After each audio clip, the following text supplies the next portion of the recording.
Listo, ya llegamos. Shalom Haverim, muy buenas noches, bienvenidos a nuestra primera clase de introducción al Musar y sin más, entremos en materia. He preparado aquí una pequeña infográfica que luego compartiré con ustedes. Compartiré el link en nuestra página de Facebook y en el vínculo de la grabación de la clase para que ustedes la puedan bajar. Y al preguntarnos qué es el Musar, hay varias respuestas.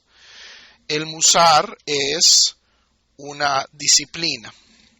Es una disciplina de perfeccionamiento moral individual que nace desde la tradición judía y que se desarrolla a través de una serie de libros. ¿Ok? Esta va a ser nuestra primera aproximación al Musar, es entender un poco el desarrollo del Musar como literatura. El Musar también es un movimiento dentro del judaísmo moderno, de utilizar estos textos clásicos y contemporáneos para el desarrollo, el perfeccionamiento espiritual, moral y ético de cada individuo. Entonces, hasta ahora se han dado tres definiciones de lo que es el Musar. El Musar es una disciplina, es una literatura y es un movimiento. ¿Ok? Y antes de comenzar con la parte más sencilla, que es estudiar el Musar como literatura, me gustaría ofrecer una definición etimológica de lo que es el Musar, de lo que significa la palabra Musar. En el libro de Proverbios, que es donde primeramente aparece esta palabra, dice Shma Beni, escucha hijo mío, es en el primer capítulo de Proverbios. Shma Beni, escucha hijo mío, Musar Avija. Por el momento dejemos la palabra sin traducción. Escucha hijo mío el Musar de tu padre, Veal Titosh Torat Imeja, y no abandones la Torah de tu madre. Entonces aquí Musar y Torah aparecen como dos términos. Si ustedes han estudiado la literatura sapiencial de la Biblia, tanto en Proverbios como en Tehilim, en los Salmos, que también contienen elementos sapienciales, ustedes notarán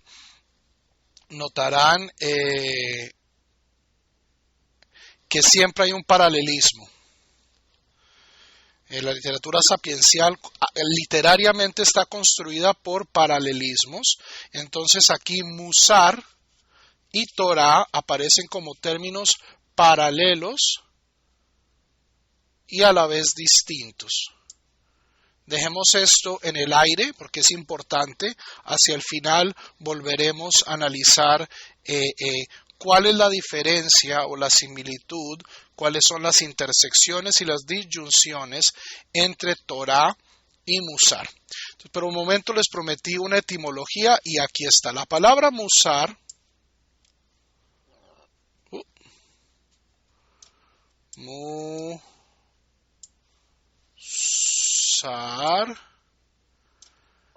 viene Mem Vav Samech Resh, viene de la raíz Yud Samech Resh, que significa corregir o corregir a través de sufrimiento. La palabra hebrea para sufrimiento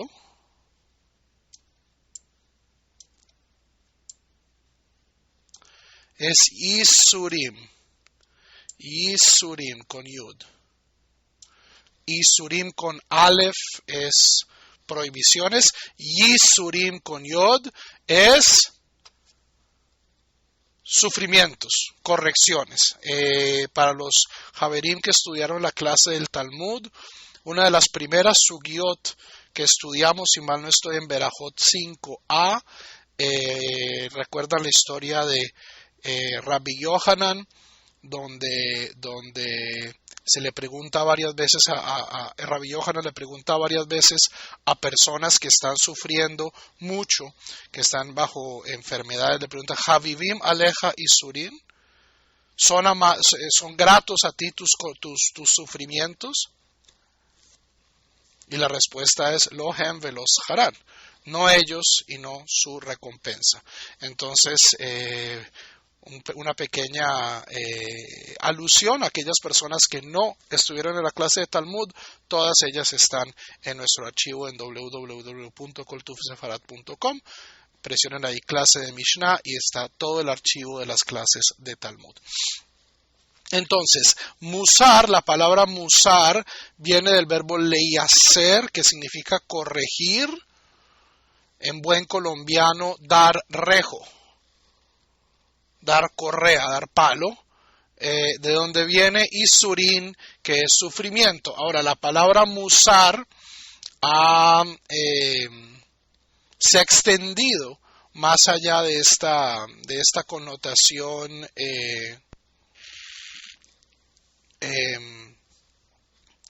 un poco primitiva, de que todo tipo de educación es educación a punta de palo, para englobar o encapsular todo tipo de literatura o pensamiento moral en el judaísmo, pensamiento ético a nivel personal. ¿Ok? Entonces, este es el origen de la palabra musar. Viene el verbo leyaser, del verbo castigar o corregir o hacer sufrir, de donde también viene la palabra yisurin, pero como vamos a ver muy pronto, musar simplemente pasa a significar ético o moral, o en hebreo moderno, una persona que es musari. Musari es una persona de intachable conducta ética. Preguntas.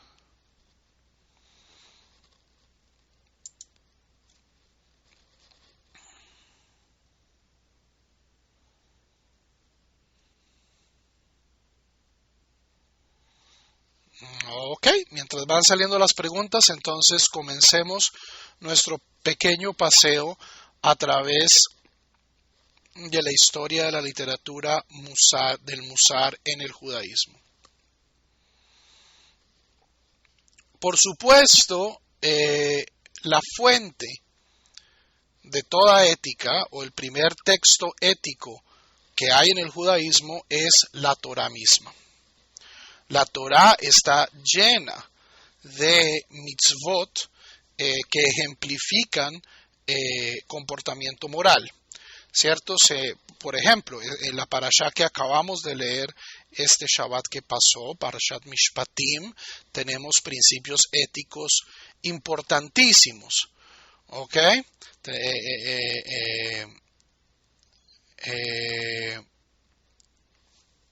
Si yo veo a mi al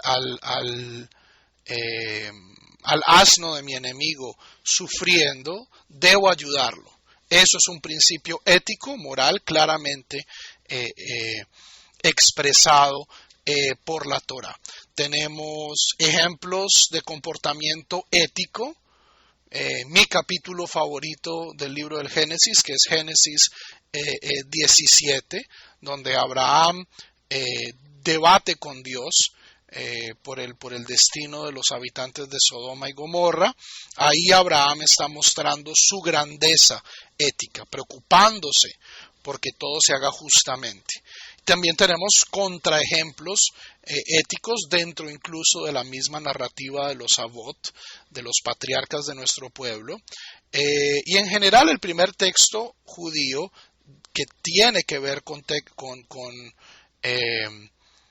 temas éticos es la Torá. Pero como ya vamos a ver más adelante, la relación entre Torá y musar es una relación tensa. No es una relación transparente, no es unidireccional. Ya vamos a ver a qué me refiero con eso. Ahora, las preguntas. ¿Qué tiene que ver el sufrimiento con la ética? Originalmente, en el contexto de Mishlei,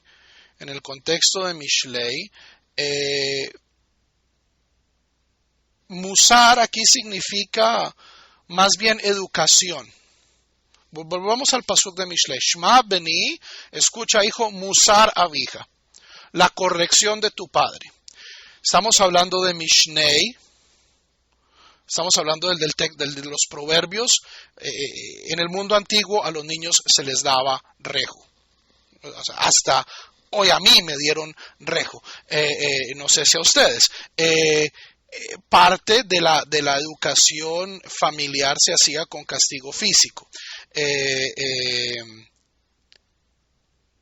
Ahora, esto no significa que el término musar quede atrapado por su etimología. ¿Ok? Sí, posiblemente en su etimología temprana, musar significa educación a través de rejo, chancleta y palo. Me parece la sagrada trinidad de la educación latinoamericana. Pero eventualmente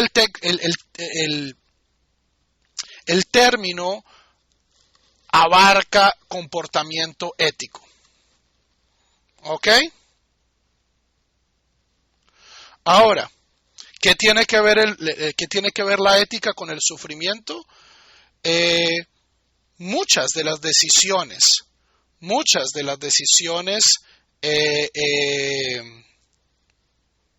éticas conllevan sufrimiento. Gran parte del comportamiento ético significa poner las necesidades de otras personas frente a las necesidades propias. Y esto, al comienzo, causa sufrimiento. Aquellos que tienen hijos pequeños saben esto. Cuando yo fuerzo a mis hijas a que compartan un helado, a que compartan un juguete, esto les causa sufrimiento. Esto es innegable. La magia, no utilicemos esa terminología tan primitiva.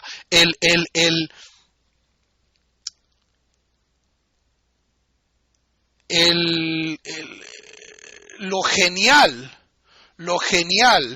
de la forma en la que nuestra psiquis, en la que nuestro mapa interno, ya sea nuestra mente o nuestra alma, y no vamos a entrar en esas anchuras hoy, vamos a entrar en esas anchuras más adelante. Lo brillante de cómo está constituida nuestra constitución interna es que entre más nosotros nos educamos, el comportamiento moral no solo deja de causar sufrimiento, sino que causa placer. Cuando yo soy un niño o cuando yo soy una persona de baja calaña moral, hacer lo correcto es doloroso. Hacer lo correcto es doloroso. Es sufrir. Una persona éticamente avanzada, una persona que ha educado, ha corregido sus instintos, ha educado su alma por el musar y por la Torá, cuando esta persona hace algo bueno, ¿qué siente? Placer. Lo cual es completamente contraintuitivo. Pensando como un animal. Simplemente, o sea, si los seres humanos somos exclusivamente animales, el acto de darse de acá, yo tengo un pan, y esta es toda la comida que yo tengo. Esta es toda la comida que yo tengo. O sea, imaginémonos un caso extremo, los campos de concentración. y yo tengo mi pan que me dieron hoy los guardias. No tengo nada más que comer en todo el mundo. Y veo a alguien que tiene menos que yo. Mi instinto animal, ¿qué me dice? Si yo pienso como un animal, yo no voy a compartir. Es estúpido compartir ese pan. Va en contra de mi instinto de conservación, va en contra de mi hambre, va en contra de mis deseos. Me duele separarme de ese pan. Pero una persona cultivada, una persona que ha practicado mitzvot, musar, una persona ética, al compartir ese pan, siente todo lo contrario de lo que debería sentir, que es un inmenso sentido de satisfacción.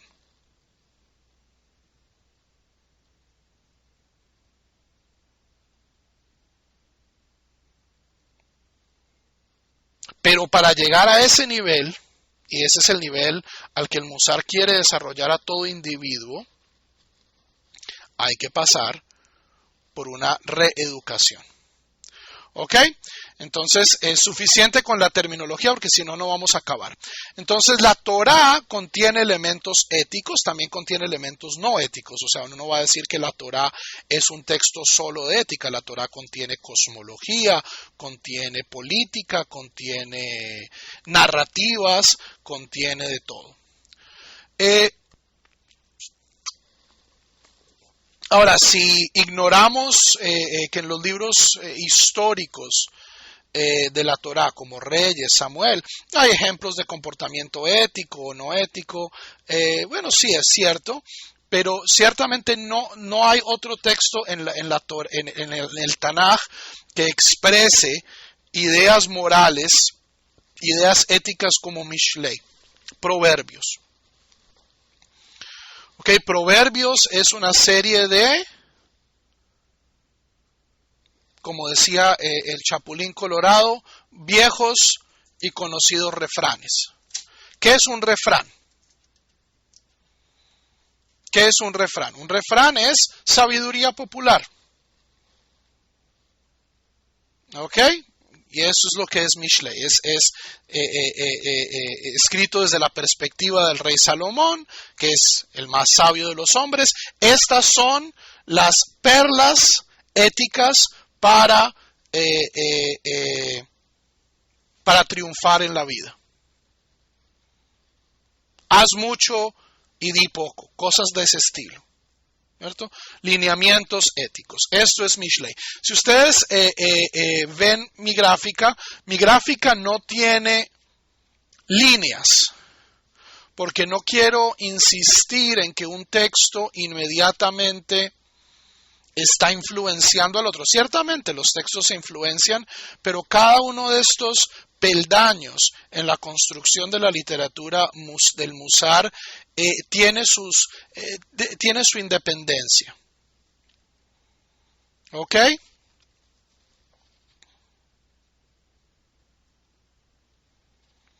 Entonces pasamos de Torah a Mishlei. Luego hay unos cuantos siglos están relacionados en el sentido de que el autor de Mishlei conocía la Torá, pero pues se vio en la necesidad de expresar otras ideas que no estaban en la Torá. ¿Ok?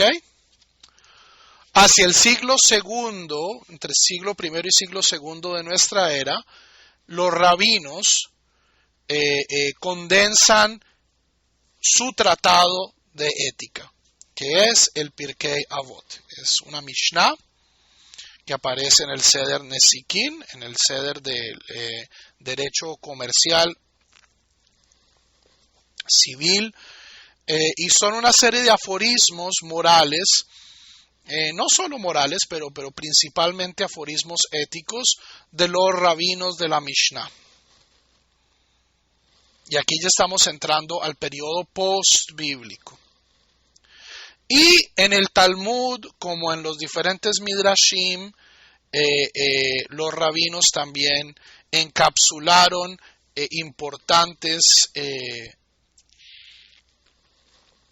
mensajes éticos. Es decir, Midrashim tanto en las colecciones de Midrashim como Bereshit Rabbah, Shemot Rabbah,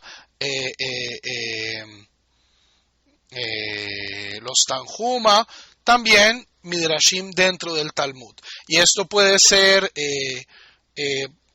sermones sobre la moralidad, que gran parte de los Midrashim en efecto son eso. Es cómo yo puedo aprender comportamiento, valores morales de prácticamente cada versículo de la Torá, también con anécdotas sobre el comportamiento de los rabinos, y no solo de los rabinos. Una de las sugiot que también estudiamos en la clase de Talmud, no sé si ustedes se acuerdan, es una sugia hermosísima sobre el valor de Kivud Av, de respetar a los padres, donde un gentil, el Dama Ben Natina, exacto, que se niega a despertar a su padre de su siesta, incluso con la posibilidad de ganarse millones y millones de shekalim. Ok, entonces eso es una lección moral. Esa es una lección de Musar presentada como una anécdota. Ok, esta es la sección rabínica. Ok, entonces tenemos el periodo bíblico, tenemos el periodo rabínico. Y es más o menos en el siglo X donde el Musar comienza verdaderamente a constituirse. Y el primer texto que tenemos en esta época que habla directamente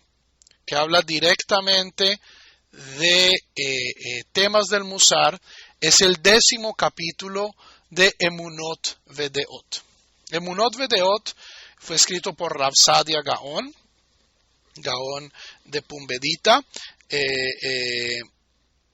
Gaon de Sura, Gaon de Pumbedita creo, que fue una de las primeras personas en combinar el acervo rabínico y judío con la cultura greco-árabe. ¿Ok? Este infograma no está constituido de manera aleatoria. ¿Ok? En la mitad tenemos Torah. Esto podría llamarse, las cosas que están en el centro serían tratados que se basan única y exclusivamente en fuentes judías. En el lado izquierdo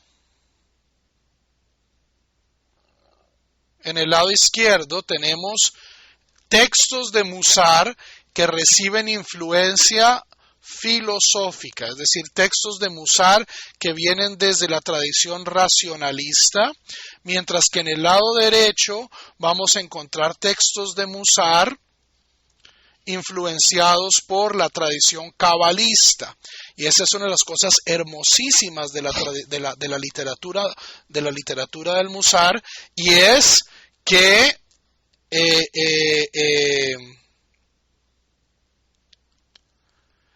que combina las dos grandes vertientes de la filosofía judía, tanto la Kabbalah como el racionalismo. Entonces hay textos de ética desde una perspectiva racionalista, adivinen cuáles son los que más me gustan a mí, y hay textos de Musar que están influenciados más por la Kabbalah. En la primera etapa del desarrollo de la literatura de Musar contemporánea, tenemos un seguimiento mucho más hacia el lado filosófico.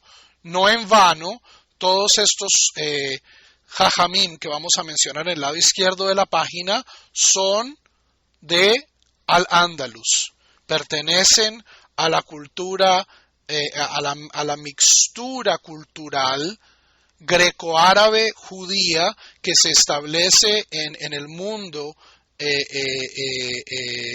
islámico, primero en Bagdad y luego estalla en su esplendor en España, en Al-Ándalus, en la España musulmana. Y estos textos van a mostrar una fidelidad a la tradición rabínica, pero van a organizar su programa basado en ideas que vienen directamente de la filosofía griega y también de tradiciones místicas musulmanas, como el sufismo. ¿Ok? Entonces, Emunot Vedeot, Rav Sadia Gaon. Emunot Vedeot es un vademecum filosófico, habla de la creación, habla de la, o sea, es un texto, es el primer texto filosófico judío, entonces habla de todos los temas. El 10º capítulo de Emunot Vedeot, no obstante, habla de las virtudes. Habla de las virtudes. Y en estas virtudes, el principio que Rav Sadia aplica, y Rav Sadia para cada uno de estos ejemplos que él pone, trae un pasuk, ya sea del Talmud o de la Torá, de Mishlei. Pero el principio de Rav Saadia Gaon en Emunot Vedeot para determinar qué es virtuoso es el justo medio. Es decir, cuál es el comportamiento ideal en toda situación, ni muy muy, ni tan tan. Ni tanto que queme al santo, ni tampoco que no lo alumbre. O, en la lengua de Aristóteles, panta meson, todo con mesura. Esta idea es desarrollada en la Ética Nicomaquea de Aristóteles, en la inmensa, en capítulos 2 al 7 de la Ética Aristotélica. Es el corazón de la Ética Aristotélica, y Rav Saadia Gaon utiliza ese principio aristotélico para presentar ejemplos de la literatura rabínica y de la literatura toraítica. ¿Ok? Entonces hay una combinación. El contenido es rabínico hebreo, pero la estructura es aristotélica.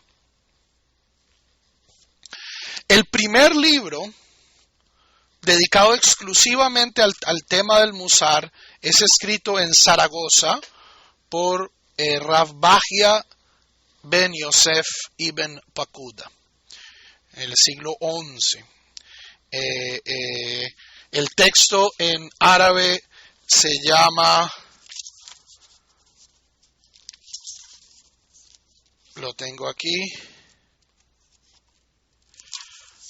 Al-Hadaya alay paritz al-Kalub, Torat Hovot Alevavot, la Torá de los deberes del corazón.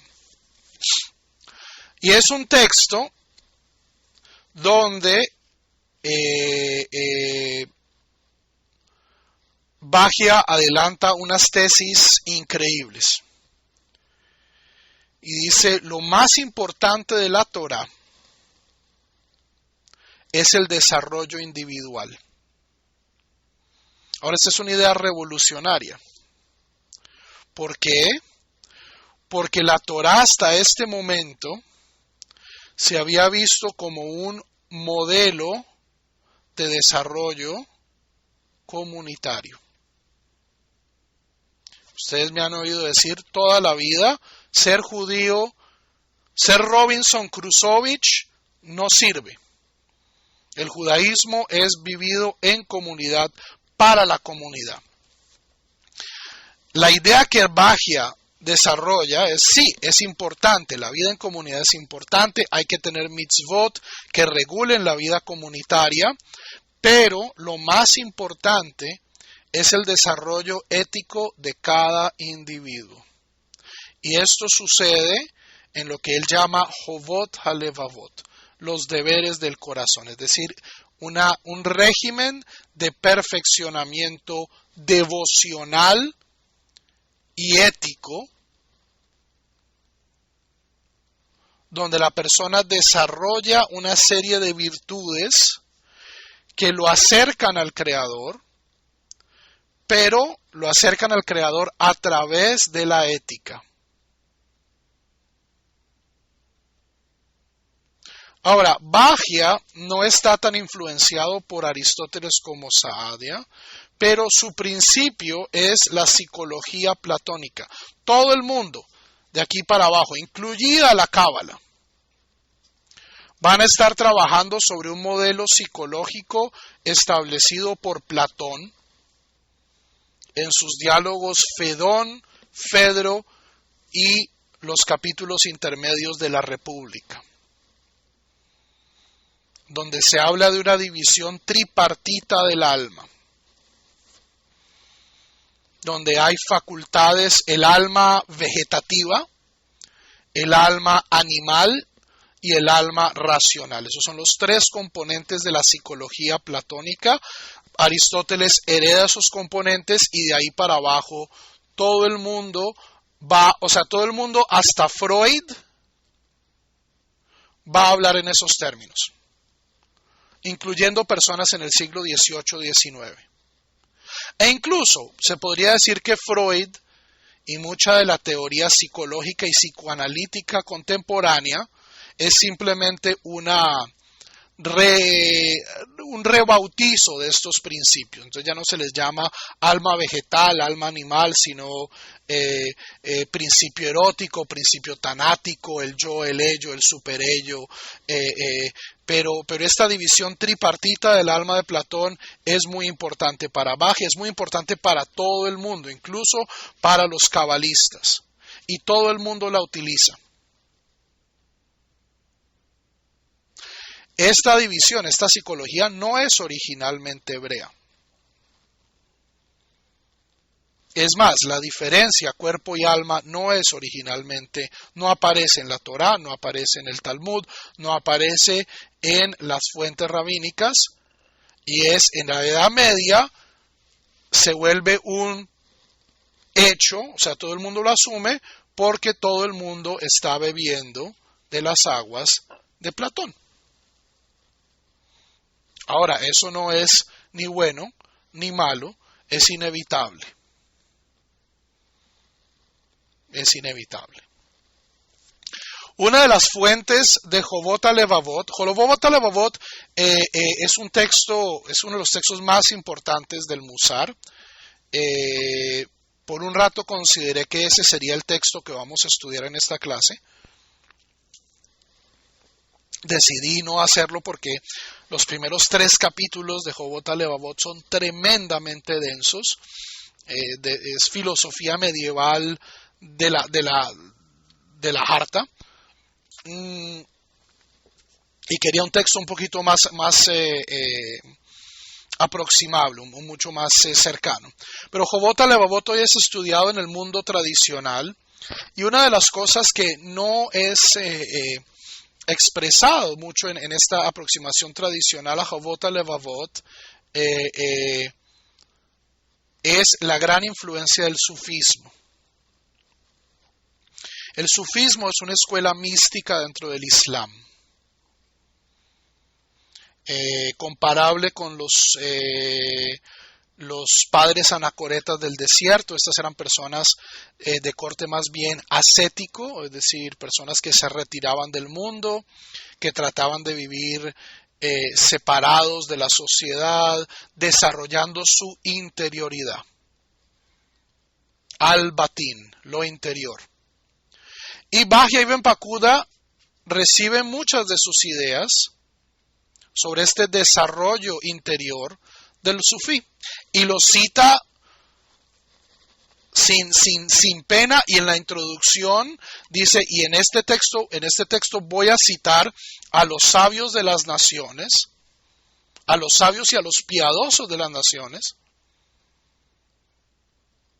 porque existe una importante noción que desafortunadamente no es estudiada y no es aplicada.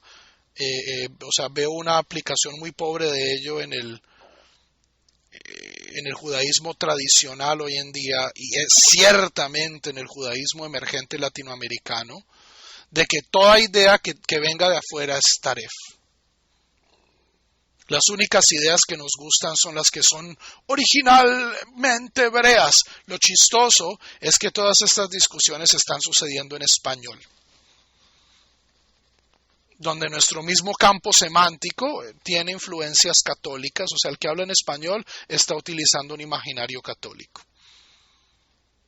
Nosotros somos parte de nuestro mundo, siempre vamos a recibir influencias externas y como dice el Rambam, y lo dice también antes que él, Rav Bahia Ibn Pakuda, hay que recibir la verdad de todo aquel que la tenga. ¿Ok? Después de Bahia Ibn Pakuda, en un contexto sefaradí aparece mi rabino favorito, el Rambam. Su ética, su musar se desarrolla en tres partes. En Hilhot Deot, en su código legal, dedica un capítulo largo a lo que nosotros llamaríamos musar. Su introducción al comentario árabe de la Mishnah de Pirkei Avot se llama el Shmoneh Perakim. Ahí define unos principios similares y en partes también de la guía de los perplejos del Moreh Nevuchim, el Rambam desarrolla estas ideas éticas. Y el Rambam recibe prácticamente de nuevo su estructura de Aristóteles. El Rambam es un gran fan de la idea del justo medio, del golden mean, del medio de oro. Que todo comportamiento ético es un intermedio entre dos extremos. Y lo que hace el Rambam es aplicar este modelo ético a ideas dentro del judaísmo como amar al prójimo, la humildad, etcétera, etcétera, etcétera.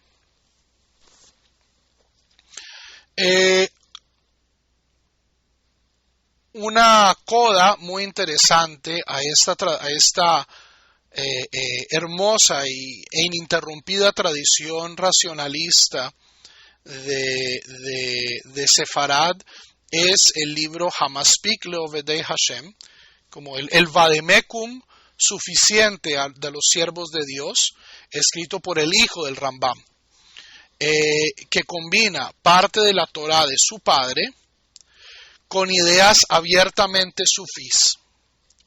Para Abraham ben Rambam, no es solo que los sufís tuvieran razón que en muchas ideas morales, sino que para él el sufismo representaba muchas de las tradiciones perdidas del pueblo de Israel. Es decir, que los maestros místicos del Islam habían preservado tradiciones proféticas y éticas que habían sido perdidas de Klal Israel. Y no tiene miedo Rav Abraham de reincorporar estas ideas al judaísmo en la práctica de su comunidad, que era la comunidad rabanita de El Cairo, en Egipto. Después del siglo XIII, que es cuando está escribiendo Rav Abraham ben Rambam, ¿qué pasa? El mundo musulmán comienza su declive y el pensamiento original en el Medio Oriente comienza a decaer y comenzamos un viaje hacia Europa, hacia la España cristiana, donde comienzan a escribirse unos textos de Musar con un tenor diferente. Los sabios del norte de España le tenían gran recelo a la cultura griega. No solo recelo, Rabbi Yonah de Girona del siglo XIII, fue partícipe y cómplice en la quema de los libros del Rambam. Hasta ese punto llegó el celo de las comunidades aragonesas del norte de España, lo que hoy es Cataluña, Barcelona, Girona, en contra de lo que ellos veían como una síntesis equivocada de ideas foráneas frente a lo que ellos consideraban pensamiento hebraico puro. ¿Ok? Entonces tenemos en España y en el litoral mediterráneo cristiano una serie de libros de Musar, el Sharet Teshuvah de Rabbi Yona, Menorat HaMaor de Rabbi Yitzhak Aboab, siglo XIV, y el Orjot Tzadikim del siglo XIV, siglo XV, donde lo que se hacen son reorganizar estos midrashim de las fuentes talmúdicas en un formato mucho más popular. Sin el armatoste teórico de Platón y Aristóteles, a pesar de que, por ejemplo, en términos de psicología, de pensar que hay un alma racional, un alma vegetal, un alma animal, ellos pues seguían involuntariamente y muy a su pesar a Platón. Pero recordemos que estas personas en el norte de España ya no tenían la capacidad de leer el árabe, es decir, no podían leer las traducciones originales del griego de los sabios griegos de la tradición andaluza, y lo que les llegaba era más bien chismes de segunda mano. Entonces su fanatismo, su sospecha de esta tradición racionalista obedece también a su circunstancia histórica y cultural.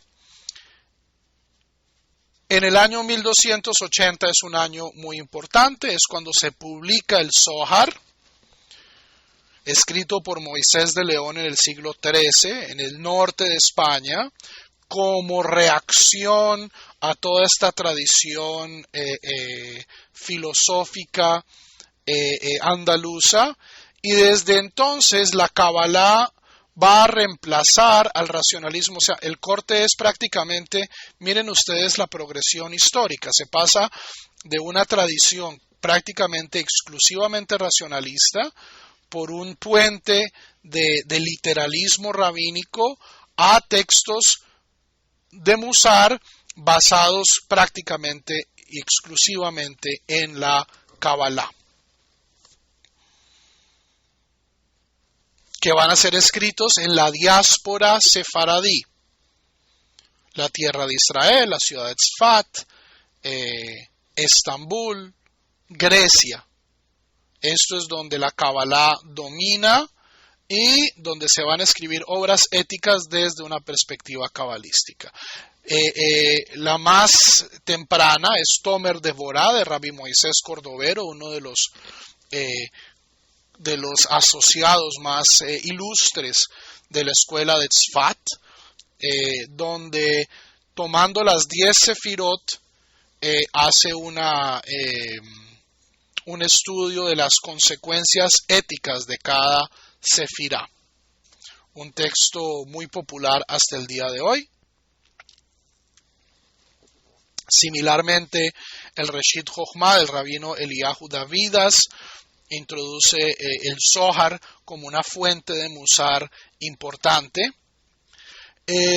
pero tal vez el texto más importante, o sea, en la historia del Musar, posiblemente los dos textos más relevantes son Jovot HaLevavot de Baji Ben Pakuda y Mesilat Yesharim. Esos son los textos más populares, al menos. Rabbi Moisés Chaim Luzzatto, de origen italiano, cabalista, compone una obra de Musar profundamente influencial que es estudiada con asiduidad hasta el día de hoy, cuya influencia cabalística no es obvia. O sea, uno puede leer el Mesilat Yesharim sin encontrar mucha Kabbalah, pero ciertamente la influencia está allí y es uno de los textos pues, que más popularidad tiene y que generó un renacimiento del Musar. Tenemos luego uno bien famoso, especialmente porque fue escrito en ladino, el Pele Yovetz de Rabbi Eliezer Papo, y textos de los grupos de los primeros rebes hasídicos. Za'avat HaRivash fue escrita, bueno, no escrita, sino atribuida al Besht, al Rabbi Israel Baal Shem Tov, las enseñanzas éticas del Besht, o el gran favorito del internet, Rabbi Nachman de Breslov, escribe también un libro de ética, Sefer Hamidot, todos desde una perspectiva hasídica, cabalística. Pero aquí tenemos una pequeña excepción a la regla, y es con el iluminismo, es decir, con el renacimiento de las ideas humanísticas en el siglo XVIII, con Jean-Jacques Rousseau, con Immanuel Kant, en el centro de Europa, en el norte de Europa, una doctrina filosófica que pone a la razón en el centro de la discusión. Aparece una versión judía de esto que se llama la Haskalah. Y la Haskalah produce un texto de Musar que es justamente el texto que vamos a estudiar, que es el texto Heshbon HaNefesh, la aritmética del alma, escrito por el rabino Menachem Mendel Levin de Satanov, donde se combinan ideas del Musar clásico, es decir, de Jovot HaLevavot, del Rambam, con cosas de Aristóteles, con cosas de Platón, pero el armatoste teórico proviene de la Ilustración, del siglo de las luces. Es más, la idea de Heshbon HaNefesh se le ocurre a Rabbi Menachem Mendel Levin cuando está leyendo la autobiografía de Benjamin Franklin. Benjamin Franklin tenía una libretica donde anotaba todas las cosas malas o todos los descaches, por ponerlo en buen colombiano, que tenía durante el día. Y con esta noción de aritmética del alma, Rabbi Menachem Mendel Levin le da un contexto judío racional muy cercano a lo que nosotros, a la educación, descaches, deslices, errores. Kant no era judío, para nada, en lo más mínimo. Los antepasados de Kant eran de origen escocés, y luego pasaron a Prusia. Los dos grandes interlocutores, un señor de rabino de nombre Marcus y Mendelssohn, sí eran judíos. Mendelssohn no superó a la obra de Kant. No. Mendelssohn era grande, pero no tampoco.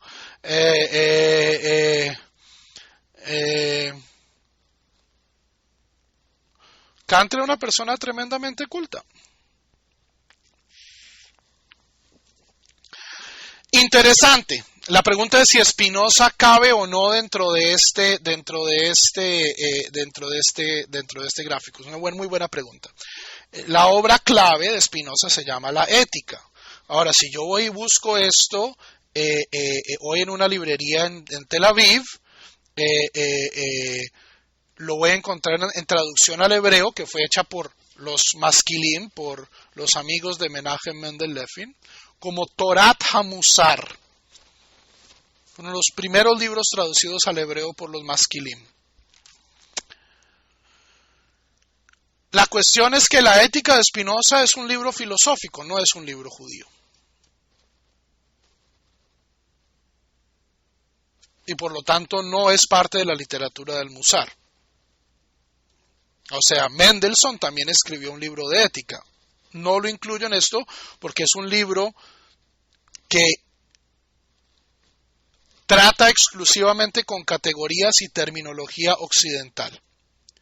Estos textos tienen la virtud de que son una discusión interna del judaísmo. Es decir, a pesar de que los textos se vayan ya para este lado, ya para el otro, es decir, hacia el lado más filosófico o hacia el lado cabalístico, estos son textos escritos por judíos para judíos. Y en el caso de la literatura que les he mencionado, para judíos observantes, para judíos religiosos, cada cual presentando su visión de lo que debería ser la ética de un judío religioso. Ni Spinoza, ni Mendelssohn, ni Hermann Cohen, ni los grandes contemporáneos, ¿cierto? Michael Sandler, que es uno de los grandes escritores en ética contemporánea, escriben como judíos para judíos. No, Martin Buber escribe dentro de la tradición filosófica, pero no escribe como judío para judío. Después de todo esto llegamos a Rabbi Israel Lipkin de Salant. ¿Y por qué la gráfica termina acá? Rabbi Israel Lipkin de Salant era un rabino del siglo XIX de Lituania, que lo que hace es tomar esta literatura y volverla parte del currículum. ¿Ok? En la yeshivot, antiguamente, ¿qué se estudiaba?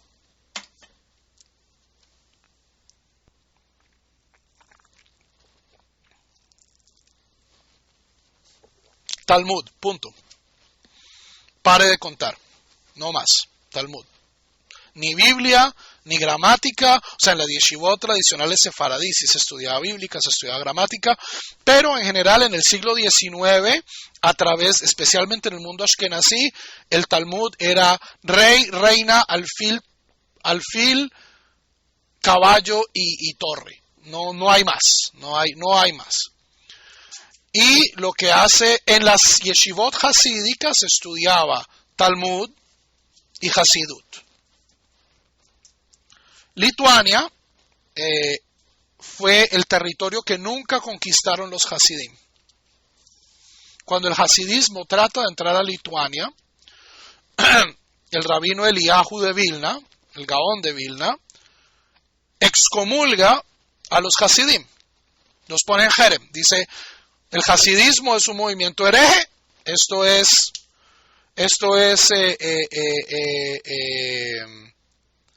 Shabbatai Tzvi, esta es la venganza de Shabbatai Tzvi, esto no sirve. Lituania nunca fue conquistada por el hasidismo. Y eso dejó un vacío a nivel espiritual, a nivel de desarrollo personal.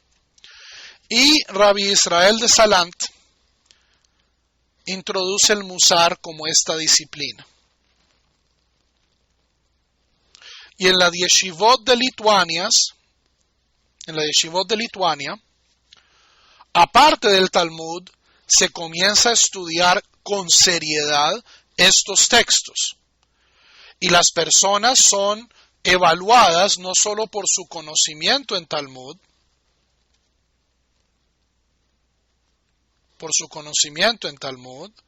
sino por su dominio, no solo de la literatura del Musar, sino por ser, por ejemplo, por vivir esta literatura. Y las grandes yeshivot de Lituania, Slobodka, Novorodok, son yeshivot de Musar. ¿Ok? Esto, por supuesto, llega a su fin con la Shoah. Hoy en día hay yeshivot herederas de esta tradición lituana, donde todavía se estudia Musar. Pero en mi opinión, el Musar tiene un inmenso potencial de llenar el vacío y de corregir los errores de la espiritualidad narcisista de los cabalistas. ¿A qué me refiero con ello? La Kabbalah, la Hasidut, la Neo-Hasidut, tiene cosas muy buenas, gran entusiasmo, énfasis en el medio ambiente, y de cierto modo le da algo que hacer al individuo. Y querámoslo o no, Javerim, el siglo XXI es el siglo, más que el siglo XX, más que el siglo XIX, es el siglo del individuo. Y esto es difícil para una comunidad que le pone tanto énfasis al aspecto comunitario. Pero, Javerim, si nosotros no encontramos cómo satisfacer las necesidades internas de cada individuo, no vamos a sobrevivir. Los habitantes de la aldea virtual somos profundamente egoístas. Ahora, la Hasidut, por un lado, tiene la gran ventaja de que sí habla al individuo, pero por su énfasis en la trascendencia, ¿cierto? En la conexión con el Dios trascendente. Yo necesito un milagro, ¿cierto? Moshe Balanga, ni lo tenés. Esto puede generar cierto desapego de nuestros semejantes. Y esto es lo que el Musar viene justamente a corregir. Porque nos da una práctica judía, auténticamente judía, que llena las expectativas y los vacíos espirituales, por no usar una palabra diferente, del individuo, pero cuyos resultados se prueban en mis relaciones con el otro. Yo puedo ser un muy buen Hasid viviendo en los bosques gritándole a Dios como Moshe Balanga. Y nunca tengo que interactuar con otro ser humano. Pero Javerim, la mayoría de nosotros vivimos en ciudades donde tenemos que interactuar con otros seres humanos. Y en ese sentido me parece que el Musar nos da una herramienta de autoperfeccionamiento plenamente judía, extremadamente rica, una literatura de 10 siglos de riqueza, si no más, si nos vamos hasta la Torá, pero que a la vez nos compromete con el otro.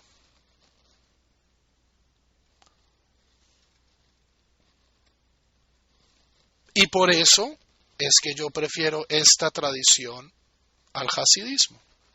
Ahora, lo importante de Rabbi Israel de Salant es que él comienza el movimiento del Musar. Es un movimiento que después de la Shoah ha decaído mucho en números, pero hoy en día hay un renacimiento de interés en el Musar. Y esta es pues, mi contribución a ello. ¿Ok? Y con esto quiero volver a el pasuk inicial. Shma bni musar abija ve'al titosh torat imeja. Escucha, hijo mío, la corrección de tu padre, el musar de tu padre, y no abandones la Torah de tu madre. ¿Cuál es la relación entre Torah y musar? Y aquí hay dos modelos disímiles que la mayoría de los autores que yo he leído están tratando de sostener a la vez. El primer modelo es un modelo donde Torah es diferente a musar. Es decir, yo tengo una serie de mitzvot. La Torah contiene 613 mitzvot. Y estas mitzvot tienen una naturaleza primordialmente social. Es decir, estas mitzvot están aquí para generar una sociedad justa, o al menos si no justa, aguantable. ¿Ok? Y el musar está aquí afuera, como un peldaño extra. ¿Ok? Hay una idea que introduce el Ramban, Rabbi Moshe ben Nachman, que se llama Naval Birshut HaTorah.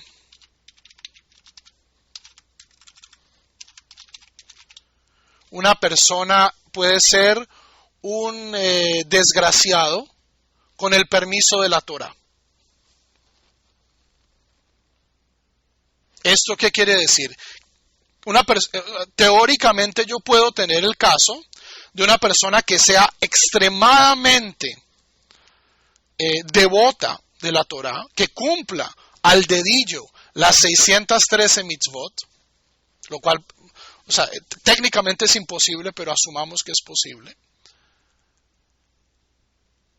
Y esta persona podría tener comportamientos inmorales. Por ejemplo, la Torah en ningún lugar habla de ser generoso.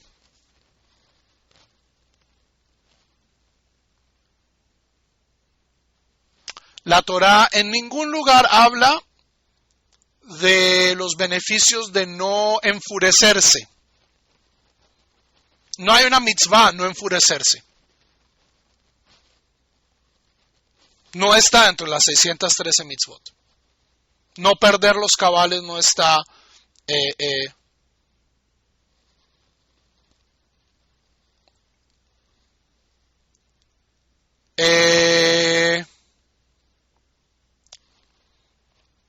Yo no estoy obligado a darle un get a mi esposa.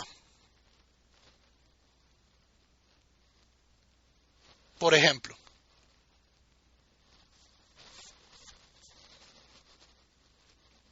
En ningún lugar la Torah me dice, considera a tu pobre mujer que se quiere casar con otra. No, si a mí no me da la gana, yo puedo no darle un get a mi esposa y dejarla encadenada, fregada el resto de su vida, y no estoy violando una sola mitzvah.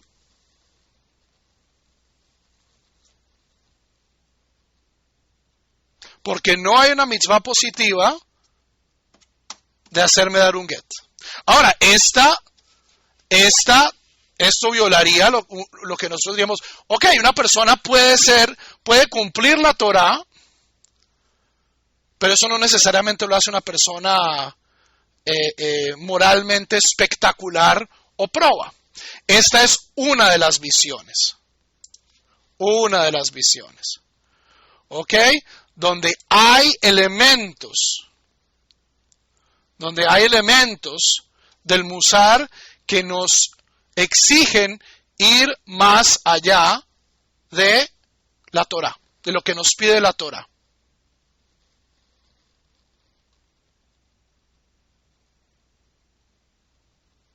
¿Ok? Esta es una de las visiones. Y esto fue una de las cosas, por ejemplo, que cuando Rabbi Israel Lipkin de Salant quiso establecer el Musar como movimiento, la gente le decía, pero ¿para qué Musar si tenemos Talmud? El Talmud es suficiente. Para vivir una vida buena judía, yo lo que tengo que hacer es seguir el Talmud.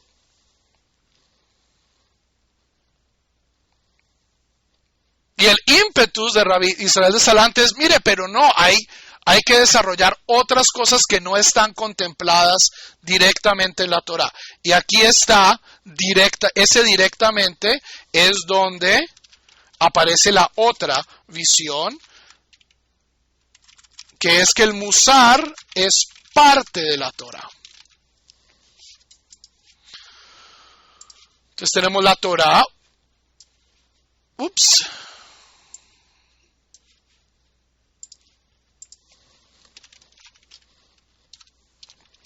Con sus 613 mitzvot, y que hay mitzvot, y que para poder cumplir ciertas de estas mitzvot, yo tengo que seguir el Musar.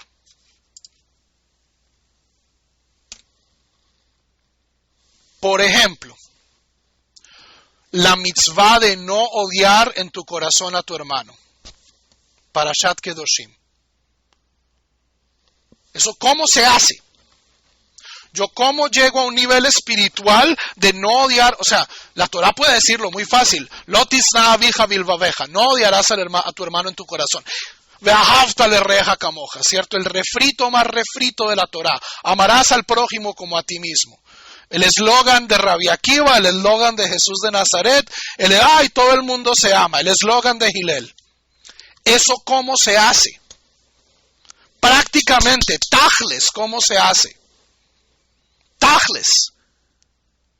Prácticamente, yo como diantres amo al prójimo como a mí mismo. Yo para eso, ¿qué tengo que desarrollar? Empatía. Tengo que desarrollar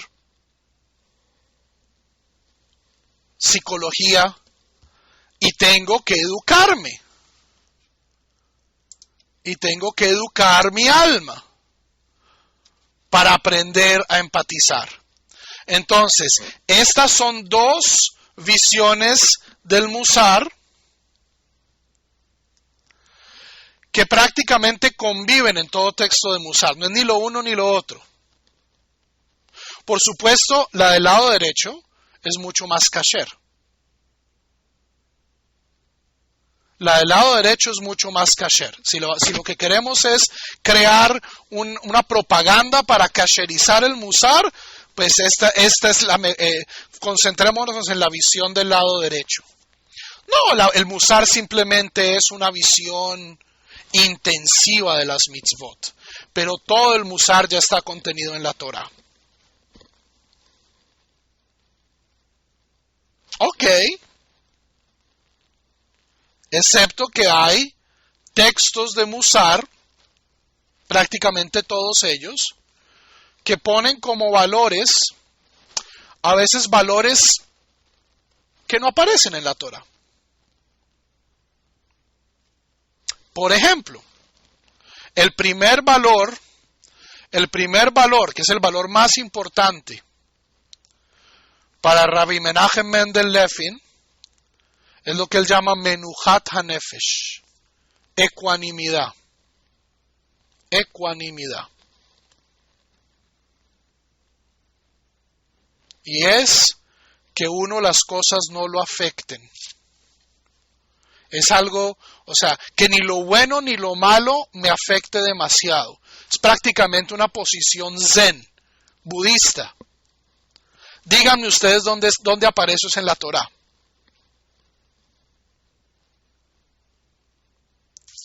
¿Ok? O sea, yo puedo encontrar tal vez y Menachem Mendel Levin es bien inteligente en encontrar psukim que tal vez aluden a esto. ¿Cuál comparto yo? Haverim, las dos son ciertas. ¿Por qué? Porque Haverim, nosotros vivimos nuestro mapa moral, nuestro mapa ético, lo que nosotros consideramos virtudes o vicios, no está determinado exclusivamente por la Torá.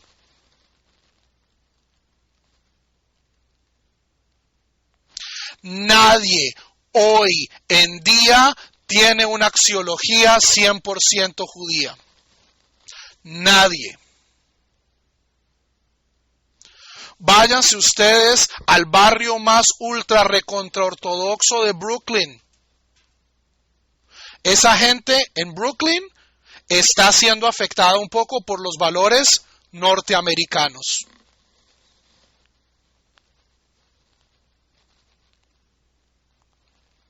Que yo vote, que yo elija a los Hasidim en Brooklyn, votan todos.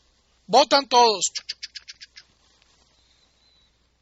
Los que van a algo de clase de cívica les dan y les leen la Constitución de los Estados Unidos, la Declaración de Independencia, aprenden sobre George Washington, sobre Lincoln. Eso les cambia su axiología. Vámonos a Israel, el barrio más ultra recontraortodoxo de Geula o de Bnei Brak, ¿cierto? Las comunidades más insulares. Esta gente tiene valores que le robaron a los Goyim hace 200 años.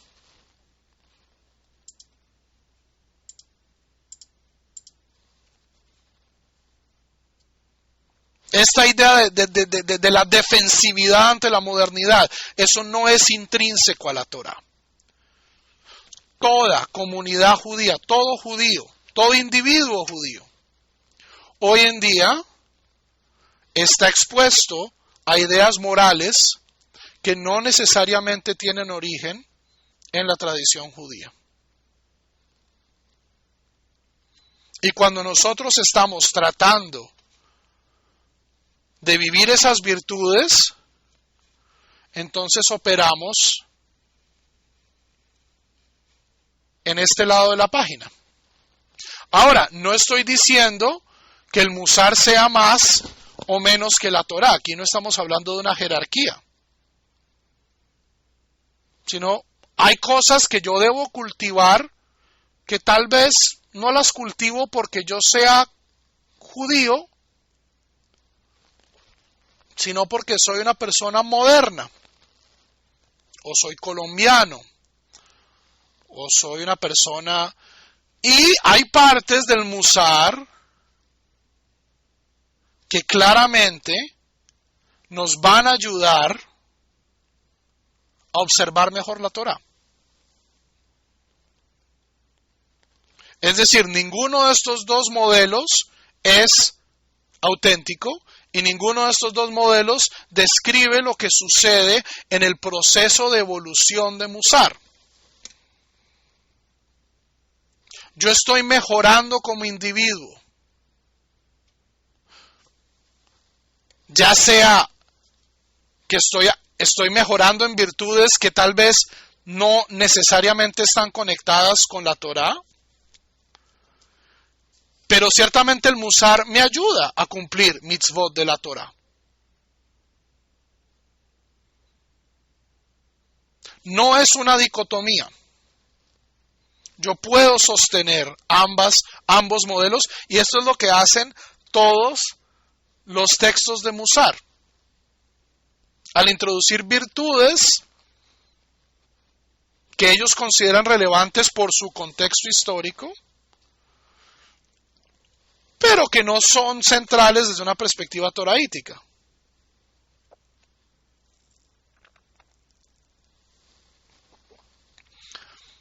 Raúl, no hay ética universal. No hay seres humanos universales. No hay seres humanos universales. Como decía Ortega y Gasset, yo soy yo y mi circunstancia. Nosotros somos bichos culturalmente determinados. Bichos culturalmente determinados. Entonces, nosotros somos parte de una tradición ética. Nosotros en tanto conversos, a la mayoría de nosotros, que venimos desde afuera del judaísmo, la mayoría de la gente que está escuchando esta clase, al menos en vivo, proviene de este background. Javerim, suponer que nuestra visión del mundo es 100% hebraica es un chiste. Y suponer que hay algún grupo que puede ofrecernos una versión 100% kasher de los pensamientos es una ilusión.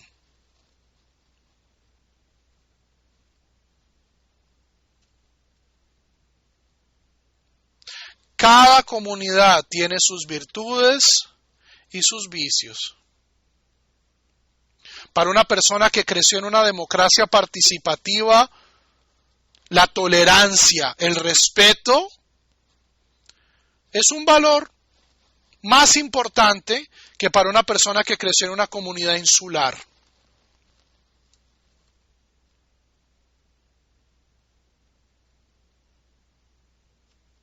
¿Ok?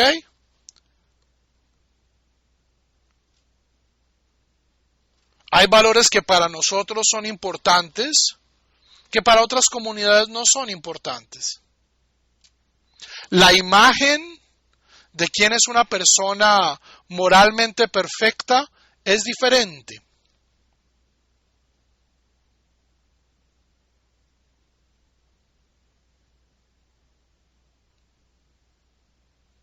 ¿Ok?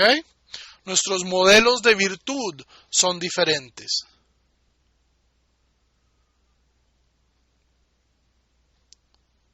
En tanto judíos y en tanto partícipes de culturas que no dependen del judaísmo para sus valores o sus virtudes. Ahora, volvamos a nuestro infograma. Esto lleva sucediendo desde antes. Y no solo eso, Javerim. Para que luego no digan, es que los medievales se perratearon todo dejando entrar a Platón y Aristóteles. Si ustedes leen Mishlei, el libro de Proverbios, y lo comparan con literatura sapiencial en Ugarit, en asirio, literatura sapiencial babilonia o egipcia,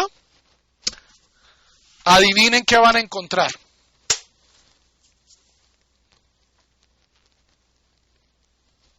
La misma vaina, no muy parecidos, a veces son el mismo texto.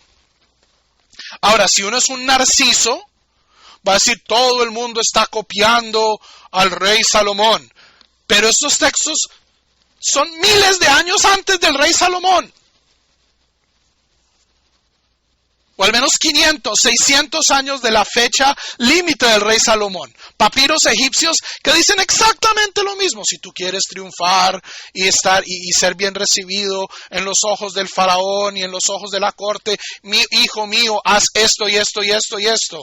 No seas fastuoso. Cuídate de las malas mujeres y las malas amistades. Toda ética tiene un componente universal, aunque no hay ética universal, o sea, toda ética es un constructo. Solo, o sea, las comunidades en el Amazonas o en Papúa Nueva Guinea que no tienen contacto con otras culturas, podemos decir que su ética es original. Pero el pueblo judío, Javerim, en toda su historia, Desde Abraham hasta nuestros días, ¿nosotros qué somos? Somos metavejim, como se dice en hebreo, somos intermediarios. Entre Egipto y Babilonia, entre Asiria y Babilonia, entre Persia y los griegos, entre Grecia y Roma, entre Babilonia y Roma, entre el mundo árabe y el mundo cristiano, entre la modernidad y la premodernidad, entre Asia, entre África, entre Europa. Javerim, el que anda en la miel, algo se le pega, y es que eso no es malo. O sea, lo triste es que en el judaísmo del Facebook la gente piense que esto es un defecto. ¡Adraba! Todo lo contrario, esto es lo que hace el judaísmo rico y lo que hace que nuestra visión moral sea algo que le deba tanto a Proverbios, es decir, al rey Salomón, como a Aristóteles, como a los cabalistas, como a los sufís, como a la mística cristiana que también se cuela a veces. Y para nosotros, Javerim, quieranlo o no, todo judío, y más nosotros que no crecimos judíos, que creció en América Latina, piensa que la Madre Teresa de Calcuta era una gran mujer. En eso no somos nada distintos a Miss Universo. Es uno de los grandes íconos morales, Gandhi. A pesar de que Gandhi tenía una actitud bastante complicada con el Estado de Israel. O sea, nosotros, a veces, y eso es importante, también hay que saber juzgar a nuestros modelos morales. Pero no todos los santos que pueblan nuestro panteón moral son judíos. Olvídense de eso. Olvídense de eso. Todos tenemos nuestras cosas. La Madre Teresa tenía, el Rebbe de Lubavitch tenía sus cosas. Rabbi Akiva tenía sus cosas. Todos somos seres humanos, todos tenemos nuestros, no hay seres humanos perfectos. Eso no significa que no sean parte de nuestro panteón moral. Y esto va a afectar en la manera en que nosotros procesamos virtudes. Javerim, se nos acaba el tiempo. Qué rico estar de vuelta con ustedes. Nos vemos el próximo fin de semana a la misma hora.